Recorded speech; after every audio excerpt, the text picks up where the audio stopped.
Bismillahirrahmanirrahim. Assalamualaikum warahmatullahi wabarakatuh.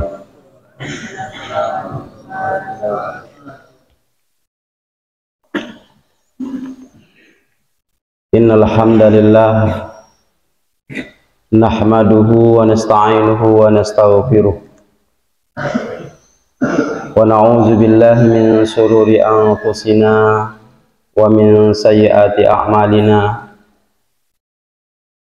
Man yahdihillahu fala mudhillalah wa may yudlil fala hadiyalah. Wa ashhadu an la ilaha illallah wahdahu la syarikalah wa ashhadu anna Muhammadan abduhu wa rasuluh la nabiyya wa la rasula ba'dah. Allahumma salli wa sallim ala sayyidina wa maulana wa syafi'ina wa habibina Muhammad sallallahu alaihi wa ala alihi wa ashabihi wa azwajihi wa auladihi wa zurriyatihi wa ali baitihi wa as'arihi wa ansarihi wa muhibbihi ila yaumil qiyamah. Ya ayyuhalladzina amanu taqullaha haqqa tuqatih wa la tamutunna illa wa antum muslimun. Allahumma inna nas'aluka ilman nafi'a wa rizqan thayyiba wa amalan mutaqabbala. Allahumma inna ala zikrika wa syukrika wa husni ibadatik. Allahumma inna nas'aluka fahman nabiyyin wa hifdzal mursalin wa ilhamal malaikatil muqarrabin. Allahumma aghnini bil ilmi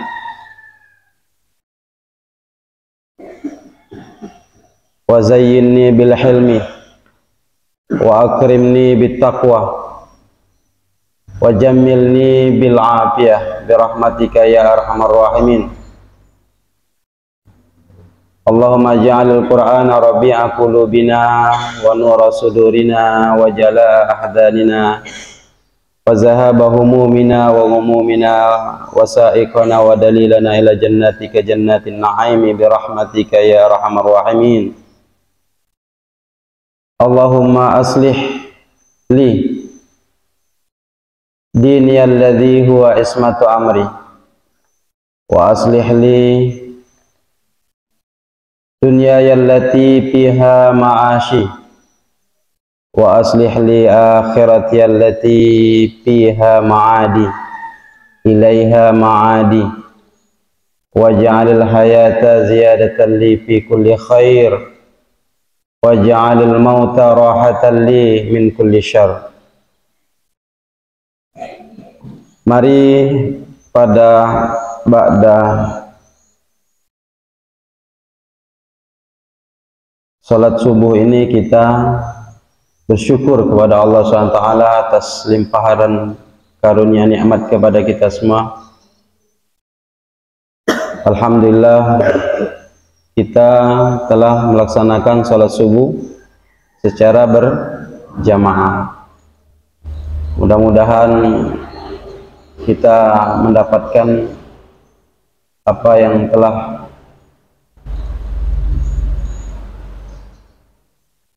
disabdakan oleh baginda kita, Rasul kita, Nabi kita Muhammad sallallahu alaihi wasallam. Allahumma shalli wa sallim wa barik alaihi, dari keutamaan salat subuh berjamaah. Mudah-mudahan kita dapat pahalanya maksimal, ya. Pahalanya maksimal, terbaik, ya. Karena Nabi kita SAW telah memberikan gambaran bahwa orang yang sholat itu setelah dia selesai melaksanakan sholat, maka hasilnya akan berbeda. Seperti yang pernah kita sampaikan pada waktu yang lalu, ada yang dapat 10, 1/9, 1/8, 1/7, 1/6, terus ada yang dapat 1/5, ada yang dapat 1/4, ada yang dapat 1/3, ada yang dapat 1/2,5.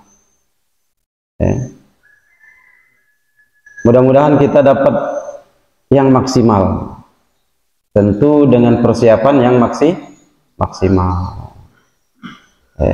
Saya yakin yang punya persiapan maksimal dapatnya maksimal. Ada yang sudah mandi jam 3 sudah bangun, atau jam 4 bangun mandi, ini maksimal. Mandi, sholat tahajud, berdoa, dan seterusnya, baru sholat subuh. Yang persiapan maksimal tidak mungkin datang ke masjid langsung ngantuk, tidak mungkin. Yang persiapan maksimal tidak mungkin datang ke masjid baru rakaat pertama lah batal wudunya. Seperti tadi ada yang keluar dari barisan saf, mungkin batal wudunya, kurang jelas. Kalau ada yang seperti itu, ya tentu persiapannya kurang maksimal. Coba kalau sudah bangun jam 3, yang pengen buang angin sudah buang angin, yang pengen ke WC sudah ke WC, dan seterusnya. Selesai semua yang mengganggu. Ketika kita akan melaksanakan sholat. Habis sholat langsung ada yang keluar, mungkin 5 orang lebih keluar. Persiapannya kurang maksimal. Persiapannya kurang maksimal. Tidur cepat, sunnahnya Nabi kita mencontohkan kepada kita tidurnya cepat, bukan larut tidurnya. Tidurnya cepat. Malamnya itu Nabi kita itu tidurnya cepat, bukan jam 10 tidur, bahkan lebih cepat. Bahkan lebih cepat. Jadi yang menerapkan aturan di keamanan itu jam 9 kalau memang sudah waktunya tidur dikontrol, disterilkan, tidak ada lagi yang di wala asrama, semuanya sudah dalam asrama tidur. Kalau waktu tidurnya jam 9.30, ya semuanya sudah harus di dalam asrama. Ini sudah diterapkan waktu dulu waktu saya masih di pesantren. Bukan hanya waktu belajarnya harus belajar, waktu tidurnya juga harus disiplin, tidur semua. Efeknya ketika waktu tidur disiplin, bangunnya juga akan disiplin. Kamu akan kuat ketika bangun jam 3 atau jam 2 atau bahkan jam 4, akan kuat, tak ngantuk lagi. Nah ini tinggal bagian keamanan, OSIS diterapkan, aturan itu diterapkan. Jam 10 itu kelarutan. Sunnahnya Nabi tidur lebih cepat, bangunnya lebih cepat. Bangunnya lebih cepat. Beliau Sallallahu Alaihi Wasallam sepertiga malam itu bangun. Sepertiga malam itu diperkirakan antara waktu jam 1 sampai sebelum subuh, itu sepertiga malam. Jadi kalau masih ada yang sujud, sudah sholat masih sujud, itu tentu tidurnya kelambatan. Seperti jam 9.30 tidur, belum tidur, masih kelayapan, jam 11. Itu dipaksa tidur, dimatikan, jam 9.30 matikan lampu kamar, suruh tidur semua. Yang di luar dipanggil suruh masuk. Ketat kalau dahulu ketat. Salawat dan salam semoga senantiasa selalu tercurah kepada qudwah kita Rasulullah sallallahu alaihi wasallam. Allahumma shalli wa sallim wa barik alaihi. Mudah-mudahan kita selalu istiqomah untuk terus mempelajari sunnah-sunnah beliau dan melaksanakan sunnah beliau. Amin ya rabbal alamin. Dan mudah-mudahan kita semua ya, akan berada di barisan umatnya. Dan tentu kita berharap nanti pada waktunya mendapatkan syafaat dari beliau. Amin ya rabbal alamin. Yang kami hormati Ustaz ya, yang hadir pada kesempatan ini, yang kami banggakan, kami cintai, at-tullab, santri-santri Pondok Pesantren As-Siddiqiyah ya. Pejuang talabul ilmi itu berjuang ya. Karena belajar itu bukan hal yang mudah ya. Belajar itu penuh perjuangan ya. Penuh perjuangan, meninggalkan keluarga, meninggalkan orang tua, adik, kakak, ada nenek dan seterusnya. Meninggalkan kesenangan-kesenangan. Banyak di rumah kita kesenangan. Ada yang punya motor baru ditinggalkan. Ada yang punya HP baru ditinggalkan. Ada yang punya TV game baru ditinggalkan. Meninggalkan banyak kesenangan-kesenangan. Tapi kalau niatnya lillahi ta'ala, itu semua tidak ada artinya dibandingkan ilmu yang akan kita raih. Tidak ada artinya ya. Itu cuman kesenangan yang sifatnya semu. Bahkan dalam kondisi sekarang itu adalah kesenangan yang bisa merusak masa depan kita. Saya kemarin ke Sekayu kemarin, pulang sudah malam pulang ya. Saya mampir di sebuah toko, saya lihat tidak jauh dari toko itu banyak ada pemuda-pemuda itu sedang ngumpul rame, ada teriak-teriak ketika saya belanja, saya tanya dengan yang punya toko, itu ada apa, ada kegiatan apa? Main game, ngumpul, buang-buang waktu, ngumpul rame-rame main game ya. Apalah kira-kira hasilnya? Nah itu. Tapi kalau kita berada di pesantren ini, jelas seperti doa yang saya sebutkan di awal tadi, jelas, Allahumma aslih li diniyalladzi huwa ismatu amri. Ya Allah, perbaikilah agamaku, perbaikilah agamaku. Kita belajar di pesantren ini dalam upaya memperbaiki agama kita. Belajar agama itu memperbaiki pemahaman kita tentang agama. Mengetahui kewajiban-kewajiban dalam agama ini yang harus kita laksanakan. Belajar bagaimana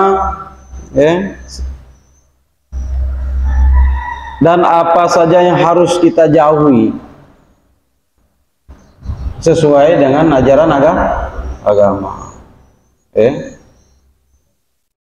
Jadi Allahumma aslih li diniyallazi huwa ismatu amri. Kenapa? Karena agama itu adalah benteng semua urusanku. Apa itu benteng? Benteng itu apa fungsinya? Melindungi. Apa lagi? Menjaga. Apa lagi? Membatasi. Kalau ada serangan, ada benteng, tidak bisa lagi terbatasi. Terjaga, terlindungi. ismatu amri, pelindung urusanku, semua urusanku. Kalau agama kita sudah bagus, insya Allah setiap urusan kita akan baik, baik urusan dunia maupun urusan akhirat. Kenapa seperti yang saya ceritakan di awal tadi, ada sekelompok pemuda buang-buang waktu, ngumpul bareng cuman sekedar main game, karena dia belum belajar tentang tabzir, tentang membuang-buang waktu, belum belajar tentang hadis Nabi. Nabi kita mengingatkan kepada kita, jagalah 5 perkara sebelum datang 5 perkara. Apa diantaranya? Diantaranya adalah sababaka. Apa itu sababaka? Masa muda. Jagalah masa mudamu sebelum datang masa tua.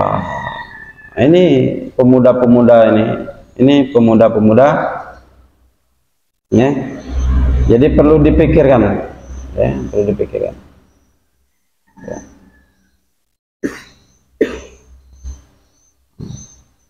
Tabzir, membuang-buang waktu.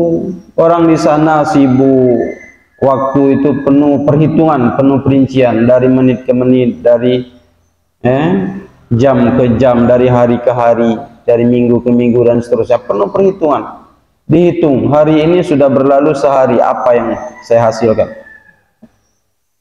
Penuh perhitungan. Ada manfaat yang bertambah? Apakah cuma dosa saja yang bertambah, pahalanya tidak bertambah? Penuh perhitungan. Jadi kalau agama kita baik, maka seluruh urusan yang lain akan menjadi baik. Makanya pendidikan agama itu adalah sesuatu yang utama. Belajar agama itu wajib. Kita berada di sini sudah menunaikan kewajiban kita. Tinggal kita mengisi dan memanfaatkan kesempatan ini dengan sebaik-baiknya. Agama sebagai apa tadi? Sebagai benteng semua urusanku. Yang menjadi anak kalau agamanya bagus, insya Allah akan menjadi anak yang soleh, anak yang baik. Karena agama mengajarkan kalau jadi anak begini, dengan orang tua hormat, dengan guru hormat, dengan teman-teman harus berbuat baik. Agama yang mengajarkan itu. Kalau agamanya baik, semuanya akan menjadi baik dan akan terbentengi dari hal-hal buruk.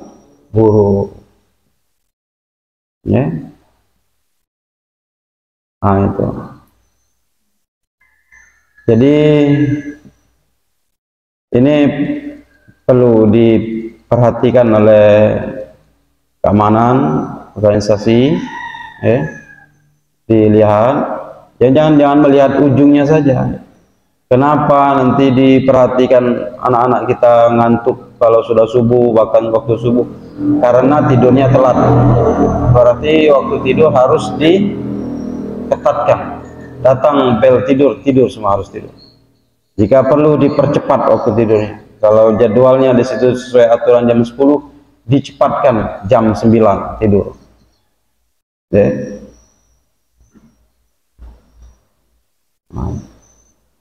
Dan alhamdulillah kita di pesantren insya Allah terhindar dari ilmu yang tidak bermanfaat. Makanya kita selalu berdoa. Nabi kita mengajarkan setiap setelah subuh ini, Nabi kita selalu berdoa, Allahumma inna nas'aluka ilman nafi'a, ilmu yang bermanfaat. Ilmu yang bermanfaat.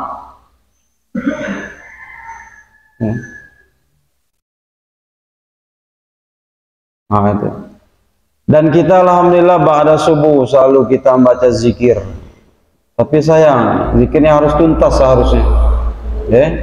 Karena zikir itu juga termasuk benteng bagi kita. Jadi kalau diuraikan zikir maksurat itu luar biasa itu. Katakanlah kita ambil yang pendek saja. Yang pendek saja yang pasti kita sudah semua hafal.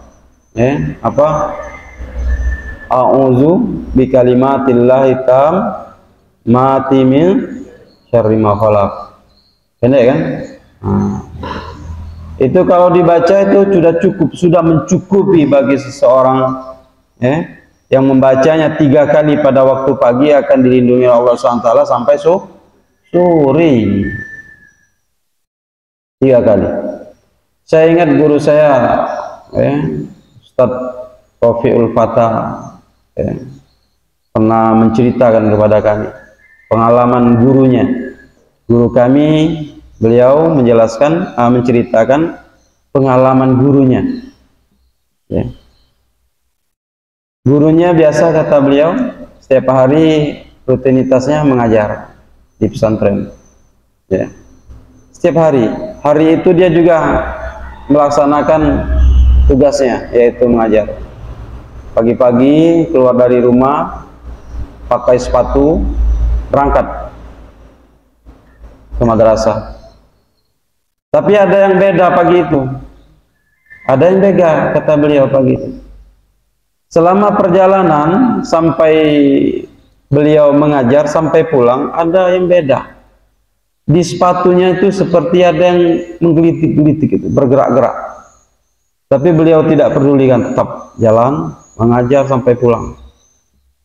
Sampai pulang kembali ke rumah.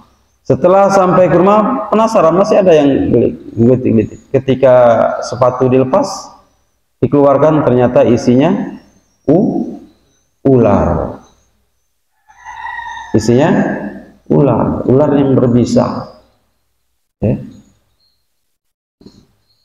Menurut beliau, zikir yang tidak pernah lepas dibaca oleh gurunya, oleh beliau itu, salah satunya adalah zikir yang ada di dalam zikir kita itu.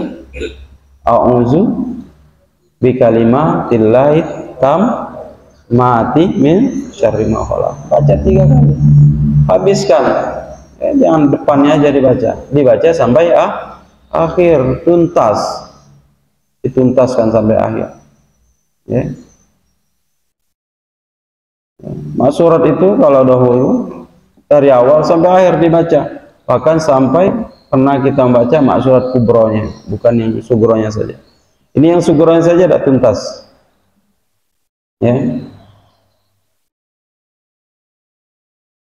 Saya masih hafal yang sugro. Sering dibaca.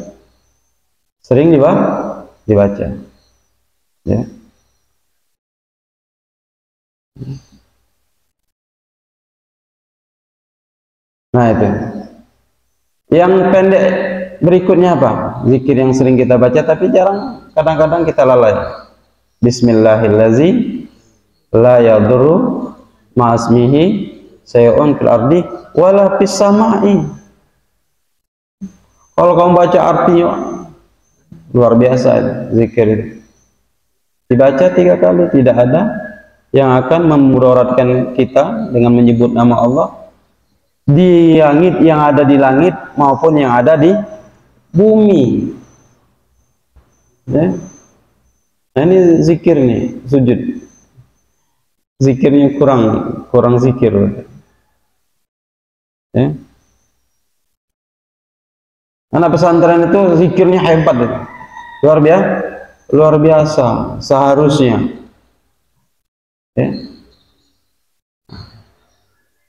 Apa doa yang berikutnya? Wa aslih li dunyaya allati fiha ma'asi, dan perbaikilah duniaku karena di dalamnya aku tinggal, aku hidup.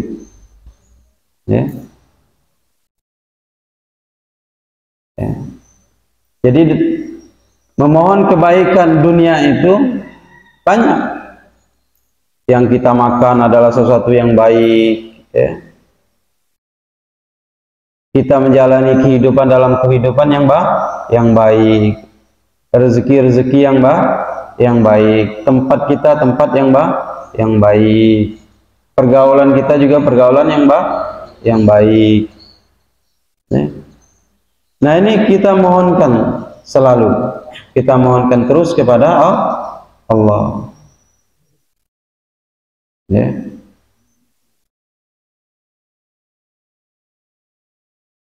Yang ketiga, wa aslih li akhirati allati fiha ma'adi. Ada juga di situ yang menjelaskan ilaiha ma'adi. Ya Allah, perbaiki akhiratku, karena akhirat itu adalah tempat kembaliku, tempat kembaliku. Kita akan kembali ke akhirat, ya. Jadi ketika kehidupan kita di dunia baik, ya, Allah jaga kita, Allah tolong kita, Allah lindungi kita. Di akhirat juga kita memohon kepada Allah SWT untuk diberikan akhirat yang baik. Artinya Allah akan selamatkan kita dari azab neraka dan dimasukkan ke dalam surganya.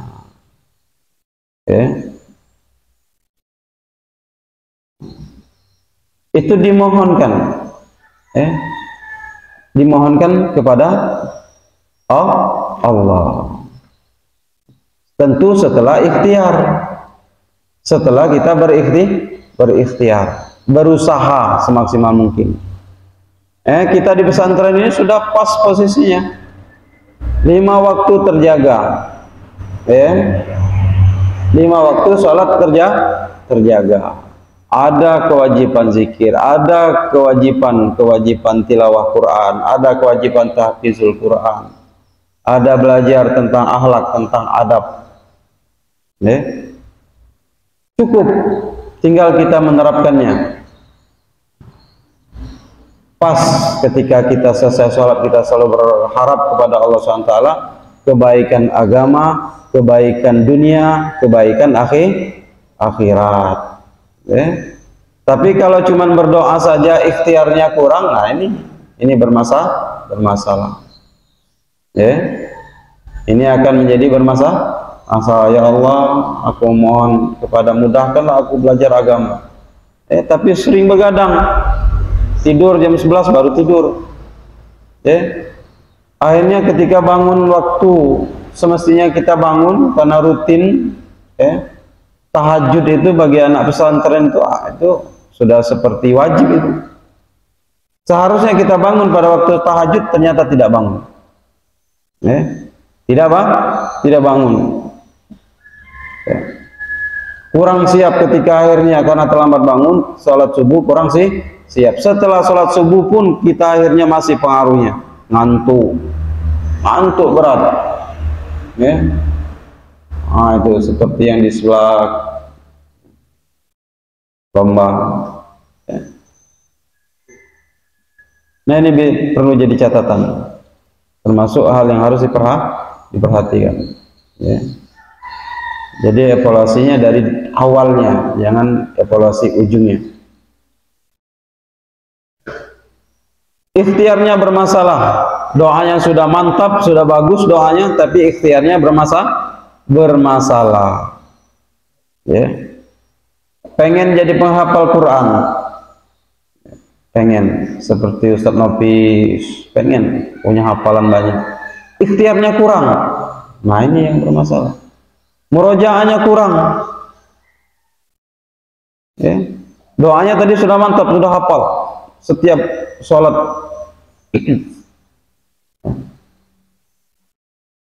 Nah, jadi yang perlu diperbaiki, kalau doanya sudah bagus, sudah mantap, perbaiki ikhtiarnya, berusaha. Coba pergunakan nasihat yang sudah kita hafal, suhbatul ustadz. Coba mempergauli guru. Ada tak guru yang kita akrabi? Coba kita akrabnya itu, guru yang kita akrab itu bukan untuk dimanfaatkan, tapi untuk dimintai nasihat dan petunjuknya. Tempat kita curhat, ngadu. Ustadz kenapa saya begini-begini, dapat nasihat, dapat nasihat. Dalam pelajaran kita dalam kitab ta'lim apa? Ta'zim kepada ustadz itu sama dengan kita ta'zim kepada tabib. Apa tabib? Masih ingat? Dokter. Dokter itu kalau kita menghormati, kalau dokter itu kita hormati, kita akan dapat petunjuk yang benar dari dokter. Sungguh-sungguh dokter yang beritahu, kamu makan ini, yang ini jangan dimakan. Ini rahasia penyakit ini di sini. Nah, dapat nasihat yang bagus, dapat obat yang terbaik. Tapi kalau kita tidak takzim kepada tabib, ditulis saja oleh dokternya. Nah ini ambil di apotek. Demikian juga ta'zim kepada ustadznya penting. Jadi kalau kamu bisa melaksanakan apa yang kita pelajari di dalam kitab apa tadi? Ta'lim, maka kamu akan mendapat nasihat yang terbaik dari guru-guru kita. Ada tak pertanyaannya? Guru kita yang sudah ini Ustadz yang sudah saya dekati, pesantren saya dengan Ustadz itu baik, saya sering silaturahmi dengan Ustadz itu baik, saya sering silaturahmi. Ada di antara sekian banyak ustadz-ustadz kita ini ada satu. Kalau satu saja tidak ada, alangkah ruginya. Setiap hari kita bersama di tempat yang sama, tapi kita melewatkan salah satu nasihat bahwa dalam upaya ikhtiar untuk mendapatkan ilmu itu ada suhbatul ustaz. Kalau dulu banyak santri-santri itu, bahkan kalau saya tidur, baru mau tidur jam 2 itu sudah ada yang tetek pintu, tok tok tok, baru mau tidur, pas buka ternyata santri yang datang. Ustaz, hari ini ada jadwal kita, jadwal letter, ada jadwal khot. Sekarang ada yang seperti itu. Ustadznya didatangi. Ba'da subuh seperti ini itu ramai di depan rumah saya itu yang setor hafalan. Ustaz Nopis masih ingat itu. Setor hafalan ba'da subuh dengan sebelum waktu tidur, ada berapa menit sebelum waktu tidur itu cepat kejar setoran. Ada tidak? Bahkan Ustaz Nafis mengambil waktu khusus ya. Ada beberapa orang temannya saya ingat, belajar qiraah. Jadi kesempatan yang ada ini dipergunakan. Ada ustaz ini kayaknya kitab kuningnya mahir nih, saya dekati, belajar. Ustaz ini qiraahnya bagus, saya belajar qiraahnya di ustaz ini. Ustaz ini seninya bagus, coba belajar seni islaminya.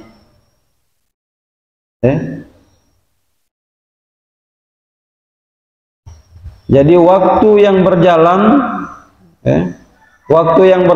dari bulan ke bulan, akhirnya sebentar lagi kita akan ujian, sebentar lagi kita akan libur, laporan kita siap dengan orang tua kita. Pak, Ibu, ini laporan saya selama 1 tahun. Lihat laporan,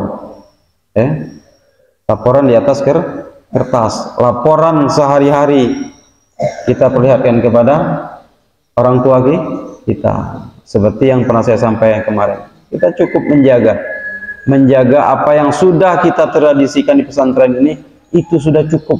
Kalau kita mampu menjaganya sampai kita pulang ke rumah. Wa ja'alil hayata ziyadatan li fi kulli khair. Jadikanlah hidup kita ini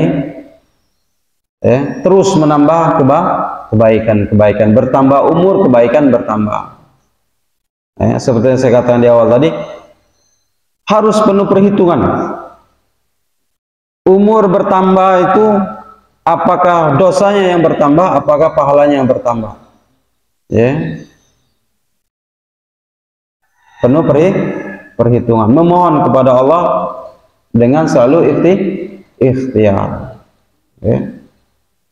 Dan yang terakhir, waja'alil mauta rohatan li min kulli syarr. Ya. Kalau tiba waktunya nanti kita bermohon kepada Allah SWT, husnul khotimah. Husnul khotimah, akhir hidup yang baik. Ya. Ketika kita sudah tiba waktunya, ya, yang mana waktu itu tidak bisa dimajukan dan tidak bisa diakhirkan, pada waktu itu kita berharap kepada Allah SWT husnul khotimah. Itu maksudnya tadi, waja'alil mauta rohatan li min kulli syarr. Kita bermohon kepada Allah ketika tiba waktu al-maut, apa tadi? Husnul khotimah. Ya. Karena jangan kira orang yang pada masa hidupnya baik, orang yang pada masa hidupnya baik, agamanya baik, ibadahnya baik, pasti husnul khotimah. Belum tentu. Ya. Kita mungkin pernah mendengar kisah Rajal bin Unqwah, ya, sahabat dekat Nabi kita Muhammad SAW, sahabat dekat, bahkan termasuk sahabat yang istimewa. Tapi ternyata, ya, di situ dikisahkan beliau akhirnya murtad, keluar dari Islam. Coba bayangkan, keluar dari Islam, tidak ada yang menduga, ya. Tidak ada yang menduga, bahkan memusuhi Islam. Ya. Orang yang sangat luar biasa, hafalan Al-Qur'annya bagus, agamanya bagus, hubungannya dengan Rasulullah SAW dekat, tapi su'ul khotimah ternyata. Su'ul khotimah. Para ulama kita sering menangis, takut dengan su'ul khotimah.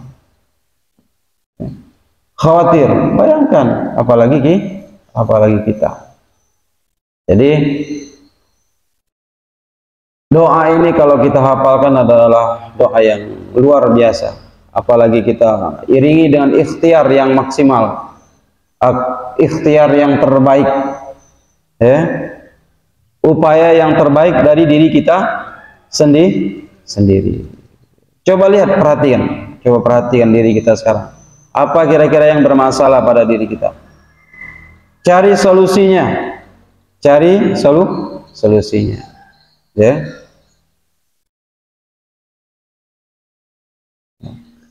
Sebabnya apa?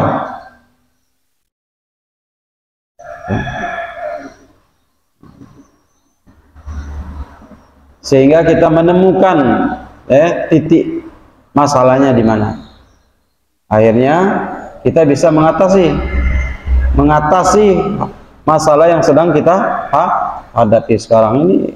PR panjang, harus ada solusi. Pada subuh malas lesu, ini perlu solusi, solusi. Baik, mungkin ini saja yang dapat kita sampaikan pada kesempatan ini. Mudah-mudahan ada manfaatnya bagi kita semua. Wallahu a'lam bishawab. Wabillahi taufiq wal hidayah. Wassalamualaikum warahmatullahi wabarakatuh. Waalaikumsalam.